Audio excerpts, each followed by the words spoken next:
ഈ ഇക്വേഷനിലൂടെ നമുക്കിന്ന് സന്ധി പഠിച്ചാലോ? അതിന് ഈ വീഡിയോ പൂർണ്ണമായും കാണുക. സന്ധി എന്നാൽ എന്ത്? വർണ്ണങ്ങളുടെ ചേർച്ചയ്ക്കാണ് സന്ധി എന്ന് ലളിതമായി പറയാം. സന്ധി എന്ന വാക്കിൻ്റെ അർത്ഥം തന്നെ ചേർച്ച എന്നാണ്. മലയാളത്തിൽ പ്രധാനമായും 4 സന്ധിയാണുള്ളത്. സന്ധി ചെയ്യുമ്പോൾ വർണ്ണങ്ങൾക്കുണ്ടാകുന്ന മാറ്റമനുസരിച്ചാണ് ഇങ്ങനെ തിരിക്കുന്നത്: ആഗമസന്ധി, ലോപസന്ധി, ആദിശസന്ധി, ദ്വിത്വസന്ധി എന്നിങ്ങനെ 4 വിധം. ഇവയുടെ പ്രത്യേകതകൾ എന്തൊക്കെയാണെന്നും അവ ഏതെല്ലാം വിധത്തിലാണ് സംഭവിക്കുന്നതെന്നും നമുക്ക് നോക്കാം. ആഗമസന്ധി: 2 വർണ്ണങ്ങൾ തമ്മിൽ ചേരുമ്പോൾ മൂന്നാമതൊരു വർണ്ണം വന്നു ചേരുന്നതാണ് ആഗമസന്ധി. ഉദാഹരണം: തിരു പ്ലസ് ഓണം, തിരുവോണം. വാ എന്ന അക്ഷരമാണ് ആഗമിച്ചത്. ആ പ്ലസ് അൻ, അവൻ.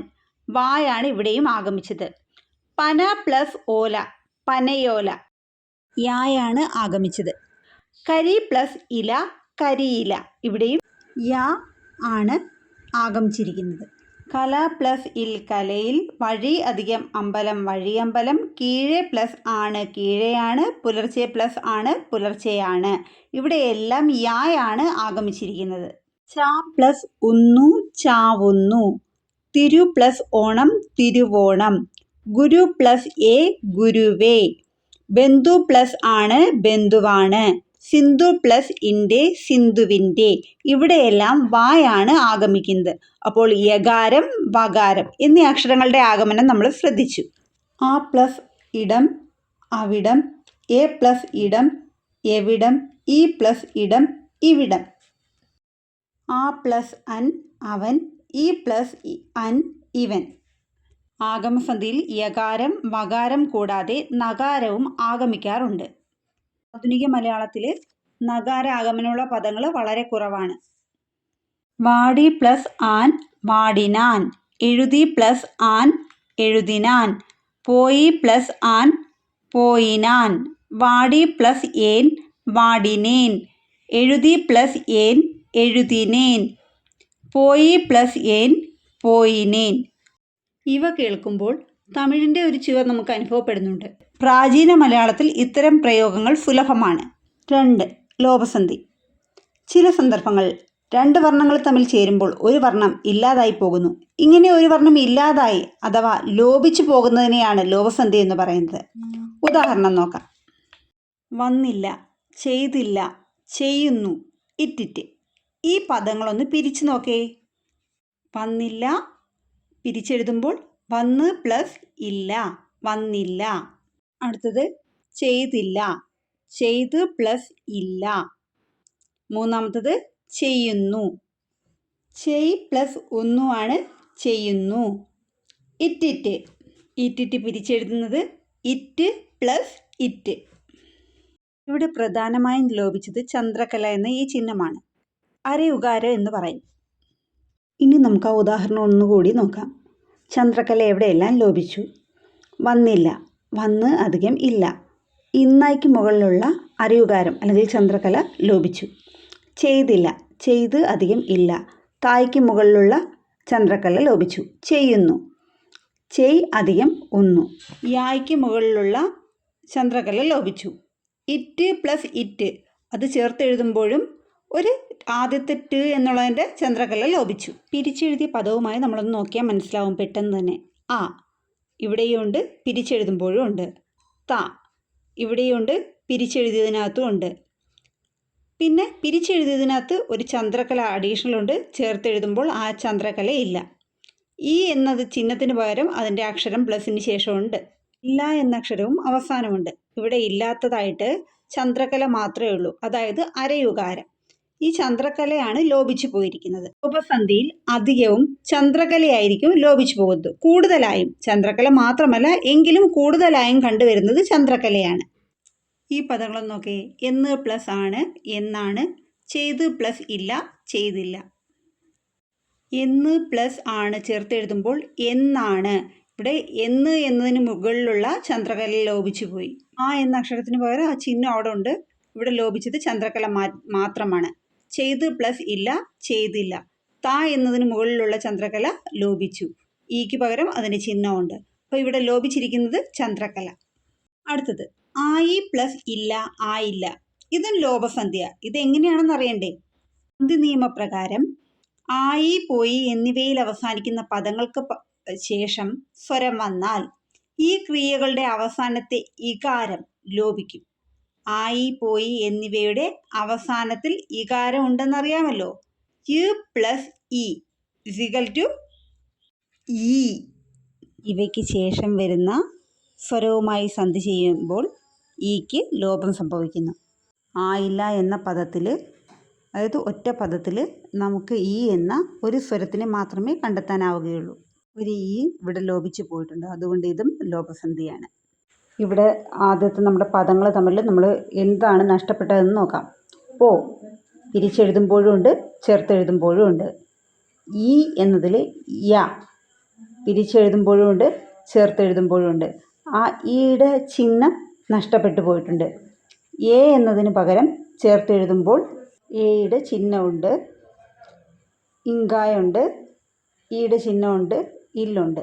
അപ്പം പിരിച്ചെഴുതുമ്പോൾ ഉള്ളതിൽ നിന്നും ചേർത്തെഴുതുമ്പോൾ ഇല്ലാതെയുള്ളത് ആദ്യ ഭാഗത്ത്, അതായത് പ്ലസിന് മുന്നുള്ള ഈയുടെ ചിഹ്നമാണ്. അപ്പോൾ ഇവിടെ ഈ ആണ് ലോപിച്ചിരിക്കുന്നത്. ഈ പദങ്ങളൊന്ന് പിരിച്ചു നോക്കേ. ആയോ, ഓയോ, ആയെങ്കിൽ. ആയോ പിരിച്ചെഴുതുമ്പോൾ ആയി പ്ലസ് ഓ. പോയോ പിരിച്ചെഴുതുമ്പോൾ പോയി പ്ലസ് ഓ.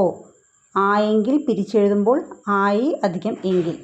അതായത് ആയി, പോയി എന്നിവയിൽ അവസാനിക്കുന്ന പദങ്ങൾക്ക് ശേഷം സ്വരം വന്നാൽ ആ ക്രിയയുടെ അവസാനത്തിലെ ഇകാരം ലോപിക്കും. ഇകാരം എന്നാൽ ഇവിടെ ഈ എന്ന ആ ചിഹ്നം. ഇനി ലോപസന്ധിയുടെ മറ്റൊരു ഭാഗം. വരിക അധികം ഇല്ല, വരികില്ല. വരിക അധികം ഇടോ, വരികിടോ. പച്ച അധികം ഇല, പച്ചില. വന്ന അധികം അപ്പോൾ, വന്നപ്പോൾ. വന്നു അധികം ഇല്ല, വന്നില്ല.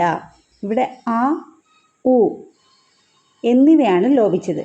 ആ എന്ന സ്വരത്തിന് ചിഹ്നമില്ലാത്തതിനാലാണ് നമുക്ക് അത് ഏതക്ഷരമാണ് ലോപിച്ചതെന്ന് മനസ്സിലാകാത്തത്. ഒന്നുകൂടി നോക്കിയേ, നമ്മൾ എങ്ങനെയാ പിരിച്ചെഴുതുന്നതെന്ന്. ആദ്യത്തെ വാക്ക് വരികില്ല, അത് പിരിച്ചെഴുതുന്നത് നോക്കിയേ. വരിക അധികം ഇല്ല. വരിക എന്നുള്ളിടക്ക് ആയും കൂടി ഉണ്ട്, ക് പ്ലസ് ആ. പക്ഷെ ആയ്ക്ക് ചിഹ്നമില്ലാത്തത് കൊണ്ട് അവിടെ എഴുതിയിട്ടില്ല. ചേർത്തെഴുതുമ്പോൾ വരികില്ല. വരികിടോ എന്ന വാക്കും അത് തന്നെയാണ്. വരിക, അവിടെയും ആയ്ക്ക് ചിഹ്നമില്ല. ചേർത്തെഴുതുമ്പോൾ അതുകൊണ്ട് ആ ചിഹ്നം നമുക്ക് അറിയാനായിട്ട് പറ്റില്ല. വരികിടോ. എയുടെ ചിഹ്നമാണ് കായ്ക്ക് മുൻപ് കൊടുത്തേക്കുന്നത്. ആ കായോടൊപ്പമുള്ള ആയാണ് ലോപിച്ചത്. അടുത്തത് പച്ച അധികം ഇല. പച്ച, ആ അവിടെയുണ്ട്, ഇച്ചായോടൊപ്പം ആ. ചേർത്തെഴുതുമ്പോൾ പച്ചില.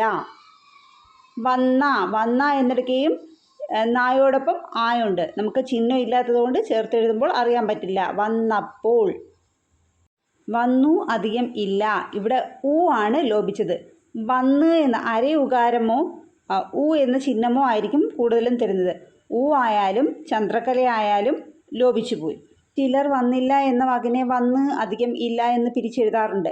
വന്ന് എന്നാണ് എങ്കിലും ചന്ദ്രക്കലയായാലും ഊ ആയാലും ചേർത്തെഴുതുമ്പോൾ അത് ലോപിച്ചു പോയി, അതുകൊണ്ട് ലോപസന്ധി.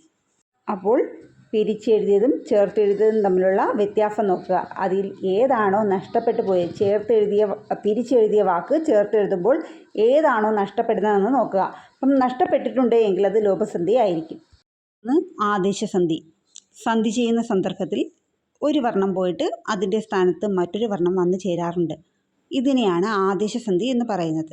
ഉദാഹരണം: വിൺ അധികം തലം, വിണ്ടലം. കൺ അധികം നീർ, കണ്ണീർ. ആദേശസന്ധി കണ്ടെത്തുന്നതിന് വളരെ എളുപ്പമാണെന്ന് നമുക്ക് പറയാം. കുറേ മാർഗങ്ങളുണ്ട് അതിൽ. പ്രധാനമായിട്ടും ഈ ചില്ലക്ഷരം വരികയാണെങ്കിൽ പിരിച്ചെഴുതുന്നതിന് തൊട്ട് മുൻപുള്ള ഭാഗത്ത് ചില്ലക്ഷരം വരികയും ചേർത്തെഴുതുമ്പോൾ അതുണ്ടാവുകയും ചെയ്യില്ല. അത് ആദേശസന്ധിക്കകത്തായിരിക്കും. അനുസ്വാരം വരികയാണെങ്കിൽ അത് ആദേശസന്ധി ആയിരിക്കും. നമുക്ക് അങ്ങോട്ട് ഉദാഹരണങ്ങളിലൂടെ നമുക്കത് പറയാനായിട്ട് പറ്റും. നോക്കാം നമുക്ക്. കേളധികം തൂ കേട്ടു, വില്ലധികം തൂ വിറ്റു, നിന്നധികം തൂ നിൻറ്റു, എണ്ണധികം 100 800. ഇതിലെല്ലാം ആ പ്ലസിന് മുന്നായിട്ട് പിരിച്ചെഴുതുമ്പോൾ ആ പ്ലസിന് മുന്നായിട്ട് വരുന്നത് ചില്ലക്ഷരങ്ങളായിരിക്കും. അത് ചേർത്തെഴുതുമ്പോൾ കേട്ടു. സന്ധി നിയമങ്ങളെക്കുറിച്ച് പിന്നെ നമുക്ക് പറയാം. ഇത് പെട്ടെന്ന് മനസ്സിലാക്കാൻ വേണ്ടി പറയുകയാണ്. ചില്ലക്ഷരമോ അനുസ്വാരമോ വന്നാൽ അത് ആദേശസന്ധിക്കകത്തായിരിക്കും.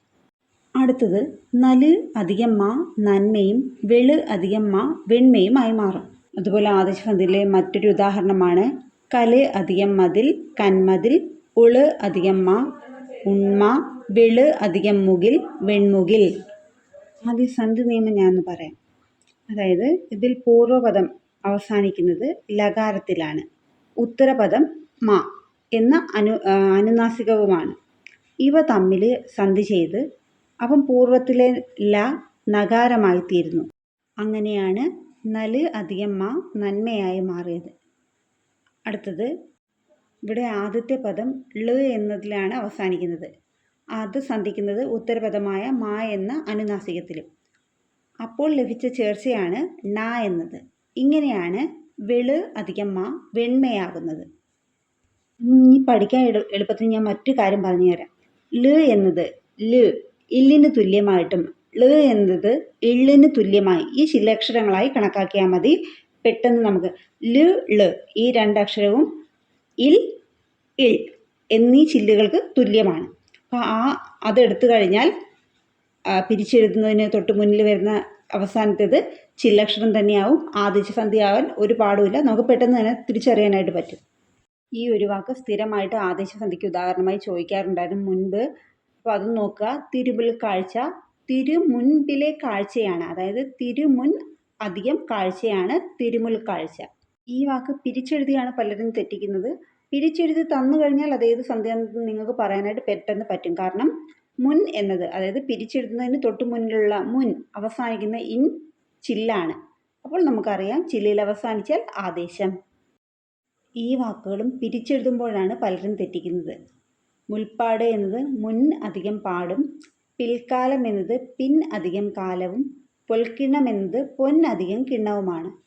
അപ്പം ഈ വാക്കുകൾ പിരിച്ചെഴുതി കഴിഞ്ഞാൽ നിങ്ങൾക്കറിയാം ചില്ലക്ഷരത്തിലാണ് അവസാനിക്കുന്നത്, അതിനുശേഷമാണ് പ്ലസ് വന്നത്. അങ്ങനെയാണെങ്കിൽ അത് ആദേശസന്ധി ആയിരിക്കും. ഇനി ഇതിൻ്റെ സന്ധി നിയമം എന്താണെന്ന് വെച്ചാൽ മുൻ, പിൻ, പൊൻ എന്നീ പൂർവ്വപദാന്ത്യത്തിലെ നകാരത്തിന് ഖരം പരമായാൽ ലകാരമായി മാറുന്നു. തിരുമുൽ കാഴ്ച എന്ന പദം പിരിച്ചെഴുതുമ്പോൾ തിരുമുൻ എന്നതിൻ്റെ അന്ത്യം നകാരമാണല്ലോ. അപ്പോൾ ഉത്തരപദവുമായി വരുന്ന കാഴ്ചയിലെ ക ഖരാക്ഷരമാണ്. ഇവ തമ്മിൽ ചേരുമ്പോൾ ലകാരമായി മാറി. അങ്ങനെയാണ് തിരുമുൻ അധികം കാഴ്ച സമം തിരുമുൽ കാഴ്ചയാകുന്നത്. ഞാൻ മുന്നേ പറഞ്ഞ ആ അനുസ്വാരമില്ലേ, അതാണ് ഇവിടെ വരുന്നത്. നമുക്ക് പിരിച്ചെഴുതി കഴിഞ്ഞാൽ ആ വാക്ക് പിരിച്ചെഴുതാൻ കിട്ടിക്കഴിഞ്ഞാൽ നിങ്ങൾക്ക് പിരിച്ചെഴുതാൻ പറ്റിയാൽ പെട്ടെന്ന് തന്നെ ഇത് ആദേശസന്ധിയാണെന്ന് നമുക്ക് തിരിച്ചറിയാൻ പറ്റും. കാരണം ആ പ്ലസിന് മുന്നിൽ എന്ത് വരും? അനുസ്വാരം വരും. ആ പൂജ്യം കണ്ടോ അമ്മിൻ്റെ, അതാണ് വരും.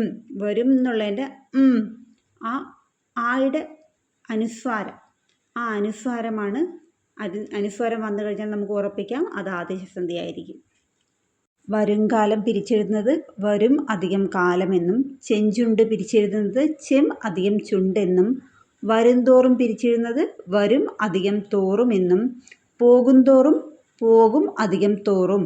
മണവും എന്ന വാക്ക് പിരിച്ചെഴുതുമ്പോൾ മണം അധികം വരത്തെ വരം അധികം എ, ദേശത്തിൻ്റെ ദേശം അധികം ഇൻ്റെ, മരത്തിൽ മരം അധികം ഇൽ. ഇനി നമുക്ക് സന്ധി നിയമം ഒന്ന് പറയാം. മകാരരൂപമായ അനുസ്വാരത്തിന് പിന്നിൽ വർഗാക്ഷരം വന്നാൽ ആ വർഗാക്ഷരത്തിലെ അനുനാസികം ആദേശമായി വരുമെന്നാണ് ഇവിടെ നിയമം. അപ്പോൾ ഇവിടെ ഉദാഹരണം ഒന്ന് നോക്കിയേ. വരും അധികം കാലം വരുംകാലമായി അല്ലേ. അപ്പോൾ അതായത് പൂർവ്വപദം അവസാനിക്കുന്നത് അനുനാസികത്തിൽ, അതായത് വരും എന്നതാണ് അനുനാസികത്തിൽ അവസാനിക്കുന്നത്.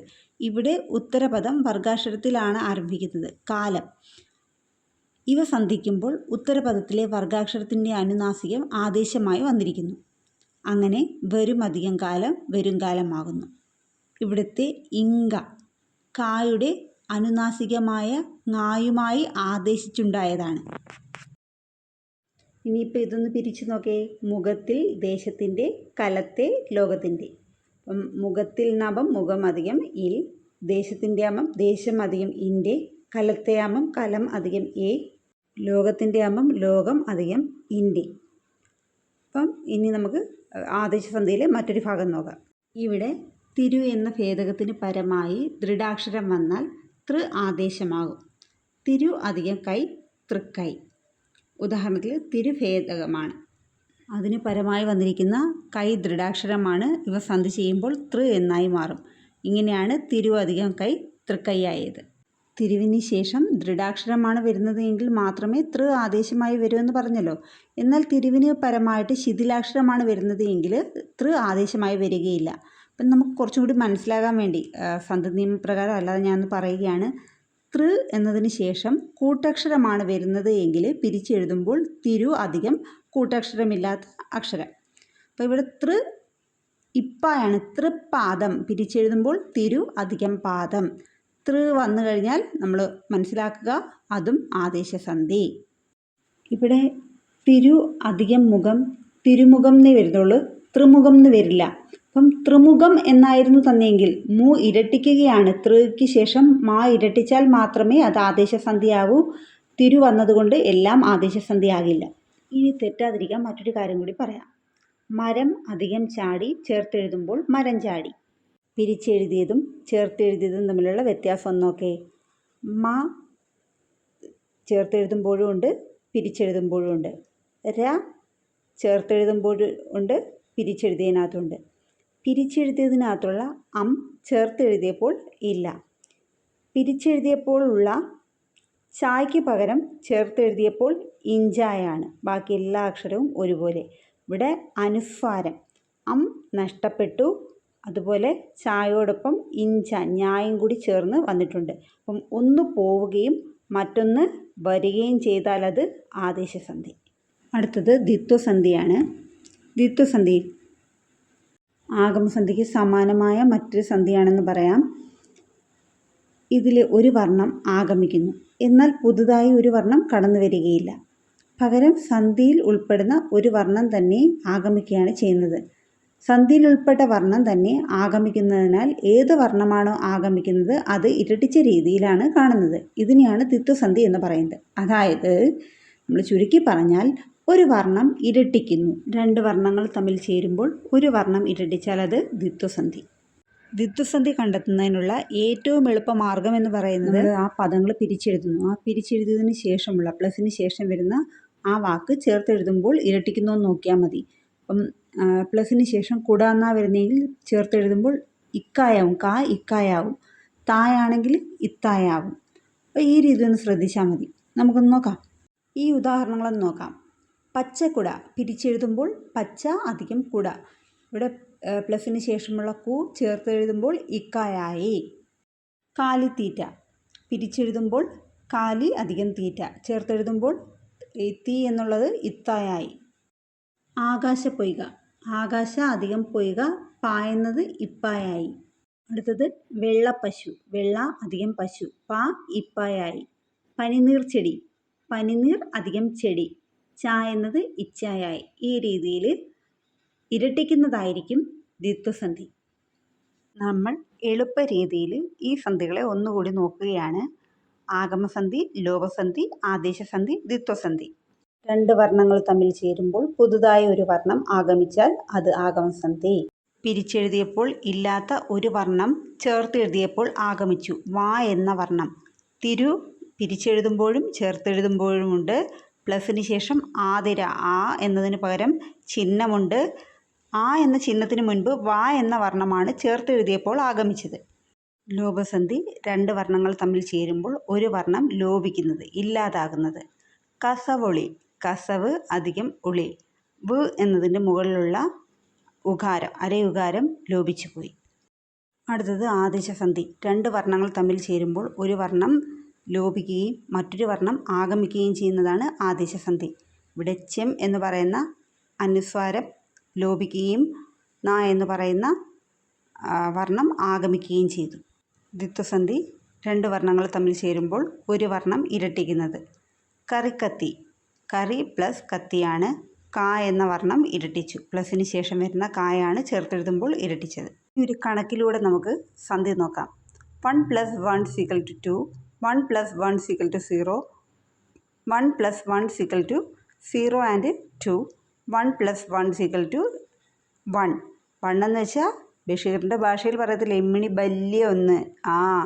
രണ്ട് വർണ്ണങ്ങൾ തമ്മിൽ ചേരുമ്പോൾ ഒരു വർണ്ണം പുതുതായി വന്നു ചേരുന്നു. അതാണ് ആഗമം. പുതുതായി വന്നു ചേരുന്നത് ആഗമത്തിൽ യ, വ, ന. പിന്നീട് ലോപം. 2 വർണ്ണങ്ങൾ തമ്മിൽ ചേരുമ്പോൾ ഒരു വർണ്ണം ഇല്ലാതാകുന്നു, ലോപിച്ചു പോകുന്നു. ചന്ദ്രക്കലയായിരിക്കും കൂടുതലും. അടുത്തത് 2 വർണ്ണങ്ങൾ തമ്മിൽ ചേരുമ്പോൾ ഒരു വർണ്ണം പോവുകയും മറ്റൊരു വർണ്ണം വരികയും ചെയ്യുന്നു. അതാണ് ആദേശം. ആദേശം കൂടുതലായും വരുന്നത് ചില്ലക്ഷരങ്ങളും അനുസ്വാരവും ചേർന്നായിരിക്കും. അടുത്തത് ദ്വിത്വം. 2 വർണ്ണങ്ങൾ തമ്മിൽ ചേരുമ്പോൾ ഒരു വർണ്ണം ഇരട്ടിക്കുന്നു. ഇതാണ് ദ്വിത്വം. കൂട്ടക്ഷരങ്ങളായിരിക്കും. അക്ഷരങ്ങൾ കൂട്ടക്ഷരങ്ങളായി മാറുകയാണ് ചെയ്യുന്നത്. പിരിച്ചെഴുതുമ്പോഴും ചേർത്തെഴുതുമ്പോഴുമുള്ള മാറ്റങ്ങൾ ശ്രദ്ധിച്ചാൽ നമുക്ക് സന്ധി തെറ്റില്ല. പിരിച്ചെഴുതുമ്പോൾ യായോ വായോ ഇല്ല. ചേർത്തെഴുതുമ്പോൾ അവ വരികയാണ് എങ്കിൽ ആഗമം. പിരിച്ചെഴുതുമ്പോൾ ചന്ദ്രക്കലയുണ്ട്. ചേർത്തെഴുതുമ്പോൾ അത് ഇല്ല എങ്കിൽ അത് ലോപം. പിരിച്ചെഴുതുമ്പോൾ ചില്ല്, അനുസ്വാരം എന്നിവ വരികയാണ് എങ്കിൽ അത് ആദേശം.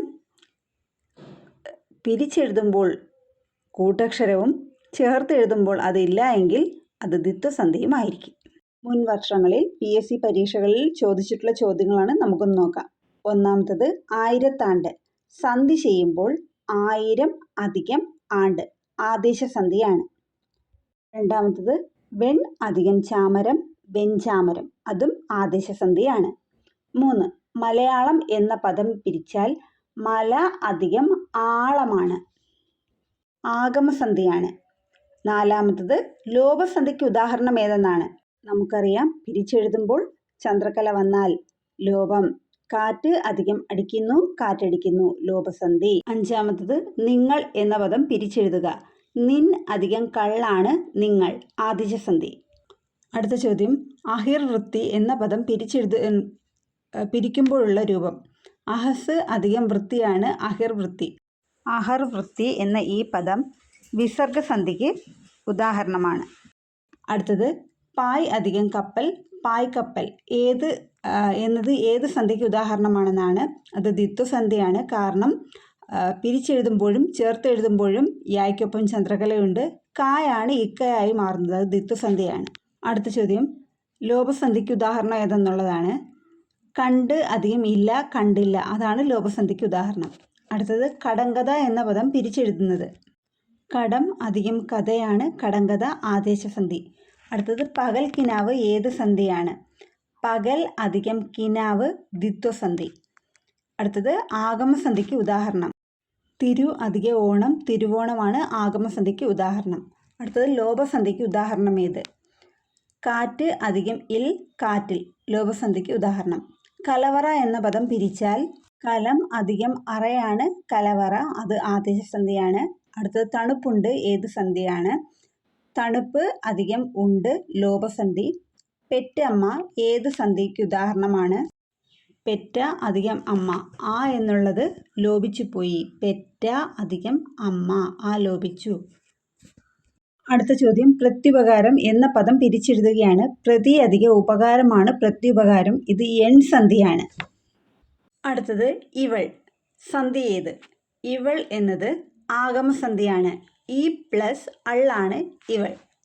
അടുത്തത് ആഗമസന്ധിക്ക് ഉദാഹരണം. തിരു അധികം ആതിരയാണ്, തിരുവാതിര, ആഗമസന്ധി. താമര അധികം ഇല, താമരയില, ഏത് സന്ധി, അതും ആഗമസന്ധി തന്നെയാണ്. കണ്ണീർ എന്ന പദം പിരിച്ചെഴുതുക. കൺ അധികം നീറാണ്, കണ്ണീർ, ആദേശസന്ധി. അത്യന്തം, അതി അധികം അന്തമാണ്, അത്യന്തം, എൺ സന്ധി. അടുത്തത് കണ്ടു എങ്കിൽ. കണ്ടു അധികം എങ്കിലാണ്, കണ്ടു എങ്കിൽ, ആഗമസന്ധി. അടുത്ത ചോദ്യം, മേന്മേൽ. സന്ധി ഏത്. ഉത്തരം ആദേശസന്ധിയാണ്. ൽ അധികം മേൽ ആണ്, മേന്മേൽ. അടുത്തത് ആഗമസന്ധിക്ക് ഉദാഹരണം ഏത്. തിരുവോണം, തിരു അധികം ഓണം. അടുത്തത് രാവിലെ എന്ന പദം പിരിച്ചെഴുതുകയാണ്. രാവിൽ അധികം എ ആണ്, രാവിലെ, ആദേശസന്ധിയാണ്. അടുത്ത ചോദ്യം, മനസാക്ഷി എന്ന പദം പിരിച്ചെഴുതുകയാണ്. മനഃ അധികം സാക്ഷിയാണ്, മനസാക്ഷി, വിസർഗസന്ധി. അടുത്തത് നന്മ എന്ന പദം പിരിച്ചെഴുതുക. നൽ അധികം മായാണ്, നന്മ, ആദേശസന്ധി. അടുത്ത ചോദ്യം, നെന്മണി. സന്ധി ഏത്. ഉത്തരം ആദേശസന്ധിയാണ്. നെൽ അധികം മണിയാണ്, നെന്മണി. വിണ്ടലം മുൻപ് നമ്മൾ പറഞ്ഞതാണ്. വിണ്ണധികം തലമാണ്, വിണ്ടലം, അതും ആദേശസന്ധിയാണ്. അടുത്ത ചോദ്യം, പന അധികം ഓല സമം പനയോല. സന്ധി ഏത്? ആഗമസന്ധിയാണ്. യായാണ് ഇവിടെ ആഗമിച്ചത്. ഇനി പ്രധാനപ്പെട്ട ചില സംസ്കൃത സന്ധികളെ നമുക്ക് പരിചയപ്പെടാം. ഒന്നാമത്തത് ഗുണസന്ധി, 2 വൃദ്ധിസന്ധി, 3 എൺസന്ധി. സന്ധി നിയമപ്രകാരം ആ എന്നീ സ്വരങ്ങളിൽ നിന്ന് ഇ ഉ ഋ എന്നീ സ്വരങ്ങൾ പരമായാൽ രണ്ടിനും കൂടി എ ഓ അർ എന്നീ വർണ്ണങ്ങൾ ആദേശമായി വരും. ഗുണസന്ധി പ്രകാരം ആ അധികം ഈ ചേരുമ്പോൾ എയും ആ അധികം ഈ ചേർന്നാലും എ തന്നെയാണ്. അതുപോലെ ആ അധികം ഊ ചേർന്നാൽ ഓ, ആ അധികം ഊ ആയാലും ഓ തന്നെയാണ്. അടുത്തത് ആ അധികം ഋ. ആ അധികം ഋ അർ ആണ് വരുന്നത്. ആ അധികം ഋ വന്നാലും അർ തന്നെയായിരിക്കും. ഉദാഹരണം നോക്കാം. നര അധികം ഇന്ദ്രഹ നരേന്ദ്രഹ. രായോടൊപ്പം ഒരു ആ ശബ്ദം കൂടി നമുക്ക് കേൾക്കാൻ പറ്റില്ലേ? ആ ആയും പ്ലസിന് ശേഷമുള്ള ഈയും കൂടി ചേരുമ്പോൾ എ ആവും. അതാണ് രേ, നരേന്ദ്ര. അതുപോലെ സ്നേഹ എന്നുള്ളിടക്കെയും ആ എന്ന ഉച്ചാരണമുണ്ട്. അധികം ഊ ചേരുമ്പോൾ ഓയാണ്. ആ പ്ലസ് ഊ ചേരുമ്പോൾ ഓ. ഇനി ഗുണസന്ധിയിൽ സ്ഥിരമായിട്ട് കാണുന്ന ചില ചോദ്യങ്ങൾ കാണാം. നരേശഹ എന്നത് പിരിച്ചെഴുതുമ്പോൾ നര അധികം ഈശഹ. അടുത്തത് ഉത്തര, ഉത്തര അധികം ഉത്തര. യഥേഷ്ടം, യഥാ അധികം ഇഷ്ടം. മഹേശൻ, മഹാ അധികം ഈശൻ. സപ്തർഷി, സപ്ത അധികം ഋഷി. മഹർഷി, മഹാ അധികം ഋഷി. രാഗേന്ദു, രാഗ അധികം ഇന്ദു. ബ്രഹ്മർഷി, ബ്രഹ്മ അധികം ഋഷി. ഗംഗോദയം, ഗംഗ അധികം ഉദയം. വൃദ്ധിസന്ധി ആ ഇവയ്ക്ക് എ ഓ ഐ ഔ എന്നീ സ്വരങ്ങൾ പരമായി വന്നാൽ രണ്ടിനും ചേർന്ന് ഐ ഔ എന്നിവ ആദേശമായി വരുന്നു. ഉദാഹരണം നോക്കുമ്പോൾ നിങ്ങൾക്ക് കൂടുതൽ മനസ്സിലാവും. തത്രൈവ, തത്ര അധികം ഏവ. പുരൈവ, പുര അധികം ഏവ. രാജൈശ്വര്യം, രാജ അധികം ഐശ്വര്യം. ദിവ്യൌഷധം, ദിവ്യ അധികം ഔഷധം. PSC പരീക്ഷയ്ക്ക് സാധാരണയായി ഐ വെച്ച് ഐയുടെ ചിഹ്നം ചേർന്നായിരിക്കും എപ്പോഴും വൃദ്ധിസന്ധി ചോദിക്കാറുള്ളത്. അപ്പം ഐയും ഔവും വെച്ചുള്ള വാക്ക് പിരിച്ചെഴുതുമ്പോഴും അതുപോലെ ഒന്ന് ശ്രദ്ധിച്ചാൽ മതി. നമുക്ക് തെറ്റാതെ തന്നെ എഴുതാനായിട്ട് പറ്റും. അടുത്തത് എൺസന്ധിയാണ്. അത് വളരെ എളുപ്പത്തിൽ നമുക്ക് തിരിച്ചറിയാനായിട്ട് പറ്റും. യായുടെയും വായുടെയും ചിഹ്നങ്ങൾ ചേർത്തായിരിക്കും കൂടുതൽ എൺസന്ധി എന്ന് വരെയും ചോദിച്ചിട്ടുള്ളത്. നമുക്ക് എളുപ്പം തന്നെ തിരിച്ചറിയാനായിട്ട് പറ്റും. അത്യധികം, അതി അധികം അധികം. തന്മങ്കി, തനു അധികം അങ്കി. അത്യുന്നതി, അതി അധികം ഉന്നതി. അത്യുഷ്ണം, അതി അധികം ഉഷ്ണം. നമ്മുടെ ചോദ്യത്തിൽ തന്നെ യായുടെയും വായുടെയും ചിഹ്നം കാണും. അപ്പോൾ പിരിച്ചെഴുതാൻ എളുപ്പമായിരിക്കും. നിങ്ങൾക്ക് ഈ വീഡിയോ ഉപകാരപ്പെട്ടെങ്കിൽ ദയവായി അത് കമൻറ്റ് ബോക്സിൽ രേഖപ്പെടുത്തുക.